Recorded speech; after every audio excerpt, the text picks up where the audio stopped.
Кыргыздар мамлекет каганат куруп, ааламга даңкы тарап, бирде ылдыйлап көз карандуулукка турмуш сүргөн мезгилдерин башынан кечирди. Канчалаган элдер, маданияттар мезгилдин мындай сыноосуна туруштук бере албай жок болуп кетти. Эл ичиндеги өз ара мамилени чындай турган тартип элдик нарыкка негизделген. Бүгүн биздин алдыбызда маданий кайра жаралуу маселеси турат. Илим жаатында кыргыз маданияты, кыргыз философиясы, кыргыз дүйнө таанымы, кыргыз этнопедагогикасы тармактарын жаратабыз.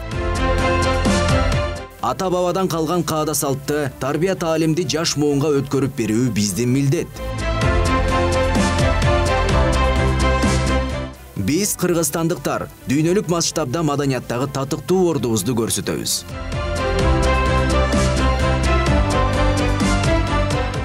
Келечекке кызмат бүгүнтөн башталат.